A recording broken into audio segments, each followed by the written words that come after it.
Olá, João Matos aqui, mais uma aula de mecânica dos corpos rígidos, agora o encontro 14. Vamos falar um pouco sobre momento de inércia de massa. Bem, esse assunto, ele nos remete a Leonhard Euler, tá? Que é, digamos assim, um dos maiores gênios da matemática e da física, e da mecânica em particular. Nós temos aqui um livro, que é um livro facilmente encontrado hoje na internet, se encontra em latim. Ele é uma referência histórica, mecânica ou ciência do movimento, explicada analiticamente. E Euler, nas suas obras, ele desenvolveu diversas grandezas físicas, diversas ideias físicas que nós hoje ainda utilizamos. Isso daqui é um outro livro, tá? Também facilmente encontrado aí na internet, o seu original em latim. A gente não vai ler isso, não vai estudar por ele, mas é interessante a gente olhar para essas páginas e ver que dali foi retirado um conhecimento que é utilizado até hoje e que foi, digamos assim, essencial para o avanço da ciência. Esse livro em particular ele chama aqui A Teoria do Movimento de Corpos Sólidos ou Rígidos. Tá? É um livro de 1765. E é interessante aqui a gente perceber que nesse cabeçalho aqui, né, no cabeçalho 5, digamos assim, caput 5, tá, tem uma palavra, tem um termo, né, momento de inércia. E é justamente o tema que a gente vai estudar hoje, momento de inércia de massa. Tá? Bem, a gente sabe, né, que o corpo rígido ele tem, digamos assim, uma valorização da rotação nas modelagens físicas que são feitas para você poder estudar equilíbrio, movimento. Vamos considerar, por exemplo, a energia cinética. Né? Quando a gente tratava de partícula, ou seja, um corpo cujas dimensões você pode desprezar no contexto do problema, a energia cinética era dada assim. Ó. A energia cinética total era meio de mv2. Isso aqui é a massa da partícula, a velocidade linear da partícula e por aí vai. Eu posso aplicar essa expressão também aqui, ó, para o corpo rígido. Aqui eu já tenho um corpo, né, que de forma comparativa ele foi colocado dessa maneira para mostrar que não é uma partícula, é um corpo rígido, um corpo cujas dimensões eu não posso desprezar no contexto do problema e ele não sofre deformação também, é um corpo rígido, típico. E eu também posso calcular a sua energia cinética. A energia cinética é meio de mv2 ao quadrado. Agora, a pergunta surge, onde colocar, onde computar, onde observar essa velocidade? A gente costuma colocar a velocidade no centro de massa. E para designar essa localização, a gente coloca essa barrinha em cima aqui, ó, da letra. Então, a expressão continua a mesma, só que aqui, ó, tem esse v barra ao quadrado, indicando, né, que é a velocidade em relação ao centro de massa aqui do corpo. Tá? Então, eu tenho aqui, né, o corpo, tá? Ele está se deslocando. E um detalhe é que aqui o corpo ele está em translação pura. Tá? Ou seja, o que é translação pura? Se eu pegar o corpo rígido e dois pontos quaisquer, aqui um ponto A e um ponto B, o segmento que liga o ponto A ao ponto B, à medida que esse corpo se desloca, ele permanece com a mesma orientação e a mesma direção. Tá? Ele permanece paralelo, do jeito que está aqui. Ó. O segmento AB, ele simplesmente se desloca assim no tempo. Ó. Tá? Ele não sofre nenhum tipo de mudança de direção. Tá? Se eu tenho, por exemplo, o corpo rígido de uma posição para outra, digamos que daqui, ó, tem aqui o segmento AB. Tá? Se ao se deslocar de um lugar para o outro, eu tenho uma mudança de direção, assim, ó, ele ficou assim mais horizontal, né? Agora ele ficou horizontal, então indica que ocorreu também uma rotação, não só uma translação de uma posição para outra, mas uma rotação. Tá? Ou seja, esse segmento aqui, ó, ele sofreu uma rotação à medida que ele se deslocou de uma posição para outra. E Euler, ele teve, digamos assim, a seguinte ideia, né? Se um corpo rígido ele sofre apenas rotação, ele não tem energia cinética, né? Ou seja, ele fica sem energia cinética, por quê? Porque se ele sofre apenas rotação, a velocidade linear do centro de massa ela é igual a zero. Tá? Tem um cachorro latindo aqui, mas não vou deixar isso atrapalhar a nossa aula aqui. Vamos continuar assim mesmo, acho que dá para a gente ouvir aqui numa boa. Então ele imaginou o seguinte, né? Um corpo que sofre apenas rotação, ou seja, seu centro de massa está aqui, ele está fixo, e ele sofre apenas rotação. Poxa, ele não tem energia cinética? Segundo a expressão anterior, a velocidade linear do centro de massa aqui, ó, seria nula. E a energia cinética, calculada utilizando aquela expressão anterior, essa expressão aqui, ó, a energia cinética ela seria nula também. Mas a gente está vendo que esse corpo tem energia cinética. Um corpo, um disco girando. Se eu colocar a mão, ele vai realizar trabalho sobre a minha mão. Ele vai dar uma pancada ali na minha mão. Então a gente tem que refinar o modelo, né, físico para se obter uma expressão para energia cinética. E se pensou o seguinte, essa apresentação que eu vou fazer aqui é uma apresentação simplificada, mas ela serve para entender conceitualmente a ideia de como surge aqui o momento de inércia de massa. Tá? Mas é uma apresentação simplificada. Então, digamos que eu tenho aqui um disco que executa um movimento de rotação pura em torno do seu centro de massa. Eu vou pegar uma massinha aqui, uma pequena massa, uma MI, uma massa cuja distância até o centro de rotação é dada por RI. Tá? A sua velocidade, ele está girando aqui, ó, velocidade ômega, ele está girando. Então, a sua velocidade linear, a velocidade dessa massinha aqui, ela é tangencial à sua trajetória. Como ela executa uma trajetória circular, ó, eu posso considerar assim, ó, essa daqui é VI, que é a velocidade daquela massinha, eu tenho aqui RI, que é a distância daquela massinha até o centro de rotação, tá? E eu sei que eu posso relacionar essa velocidade VI com a velocidade angular dessa maneira aqui, ó. Velocidade angular, que é ômega, tá? É igual a VI sobre RI. Tá? Isso daqui é uma expressão já antiga do ensino médio. Se eu quero VI, eu posso passar RI para o outro lado. De tal forma que a velocidade tangencial ali, a trajetória daquela massa VI, é igual a ômega, que multiplica RI. Então isso daqui é uma forma de expressar a velocidade daquela massinha em função da velocidade de rotação de todo o corpo. Perceba que cada pedacinho ali do círculo possui uma velocidade linear tangencial à sua trajetória diferente.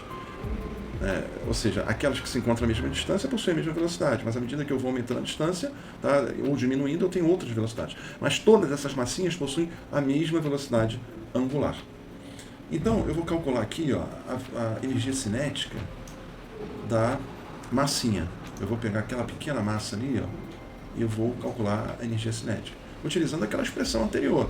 Então, a energia cinética que eu vou chamar aqui de energia cinética rotacional, porque ela está associada ao movimento de rotação desse círculo. É igual a meio, que multiplica a massinha, a massa daquele pedacinho de disco, que multiplica a velocidade daquele pedacinho elevado ao quadrado. Porém, né, eu já determinei que essa VI é igual a ômega RI. Isso é uma maneira de inserir a velocidade de rotação do disco nessa expressão que me dá uma energia, tá? Energia cinética rotacional. Então fica assim, ó. Porém, né, eu tenho diversas dessas pequenas massas. Por isso é que eu coloco o somatório aqui. Eu vou somar as energias de todas essas massinhas até compor todo o disco. Então vai ficar aqui, ó, um somatório lá do outro lado. Botei somatório de ambos os lados. Dentro desse somatório, eu posso pegar aquilo que é constante e colocar para fora do somatório. Então, esse meio aqui é constante, eu posso colocar para fora. Bem, ficou aqui, ó, ômega RI elevado ao quadrado. Tá? Eu posso elevar ao quadrado ambos os termos aqui. Vai ficar RI elevado ao quadrado, ômega elevado ao quadrado. Ômega é constante, tá? É a velocidade angular aqui. Isso é um detalhe simplificador dessa apresentação, vou considerar ômega constante. Tá? Tem formas mais gerais de se deduzir o que eu vou apresentar aqui, mas eu estou, digamos assim, concentrado na parte conceitual. Então, esse modelo aqui mais simplificado serve. Tá? Então, eu vou tirar esse ômega para fora aqui do somatório, vou tirar esse meio para fora do somatório, e ficou assim, ó. A energia cinética, que a gente chamou de rotacional, é igual a meio de ômega 2, e tem esse termo aqui, ó, que é um somatório de MI, que multiplica RI elevado ao quadrado. ou seja, é o produto das massas de todas as partes que eu estou considerando ali que compõem o disco, multiplicado aqui pela distância que essas massas têm até o ponto de rotação, essa distância elevada ao quadrado. E foi justamente essa distância aqui, tá, que Euler chamou de momento de inércia de massa. Tá? Então isso daqui, ó, é muito importante para a gente vai chamar isso aqui de I. Tá? E como o disco está girando em torno do eixo Z, a gente chama de IZ. Então, existem outros momentos de inércia relacionados a esse corpo. Se o corpo estivesse girando em torno aqui do eixo X, seria um momento de inércia de massa X e X. Se ele estivesse girando aqui, ó, em torno do eixo Y, seria outro momento de inércia. Seria um momento de inércia de massa Y. Aqui, em particular, ele está girando em torno do eixo Z. Então, é momento de inércia de massa, considerando Z como referência. Tá? Então, isso daqui se transformou numa grandeza física, né? Foi destacado aqui dessa dedução, dessa forma aqui. Ó. Então, o somatório de MI, que multiplica RI ao quadrado, tá? É o nosso momento de inércia de massa. Transformando isso daqui para uma linguagem, para uma notação de integral, eu posso, no lugar aqui do somatório, colocar integral, e no lugar das pequenas massas, colocar aqui dm. Então essa daqui é a expressão, né, colocada na maneira de uma integral do momento de inércia de massa. Percebe-se que quanto mais a massa estiver espalhada, ou seja, distante, quanto maior for esse I, né, for esse RI, né, na expressão integral, ou R, o RI na expressão de somatório, ou R na expressão integral, maior vai ser esse momento de inércia de massa. Quanto mais essa massa estiver espalhada, tá, em relação ao centro de rotação, maior vai ser esse momento de inércia de massa. Tá? E tem uma interpretação para isso. Quando a gente trata de translação, ou seja, um deslocamento no eixo X ou no eixo Y, tá? A gente considera que a massa é o parâmetro que vai me dar a inércia do corpo. O que é inércia? Inércia é a tendência que o corpo tem em permanecer em movimento, tá? É a resistência, ou a resistência que um corpo apresenta em ser colocado em movimento, ou você parar esse movimento. Tá? Ou seja, se um corpo está em movimento, ele apresenta uma resistência a parar esse movimento.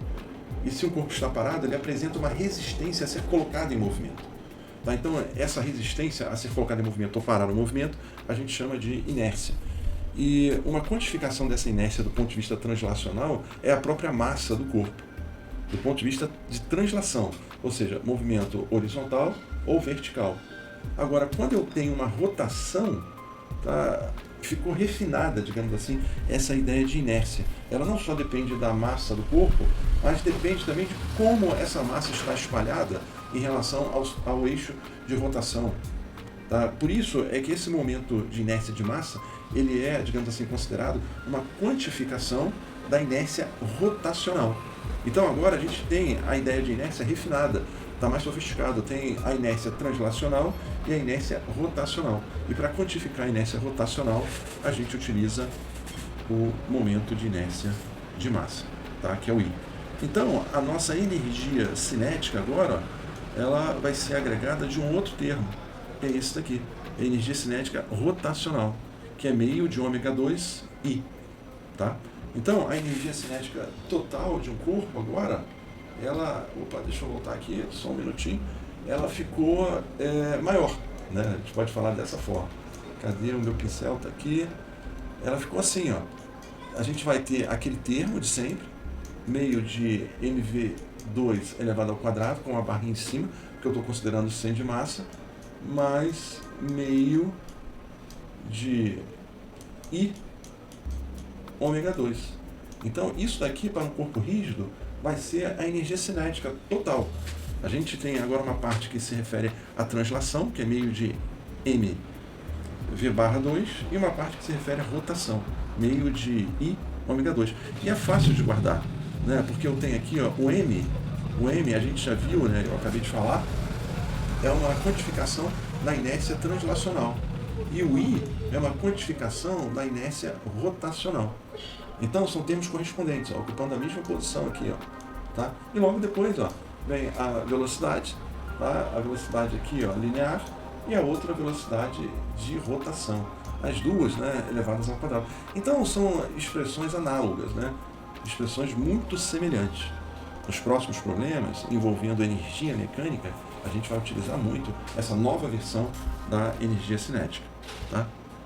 Bem, esse experimento aqui é muito interessante, né? Retirei do YouTube, está aí o endereço.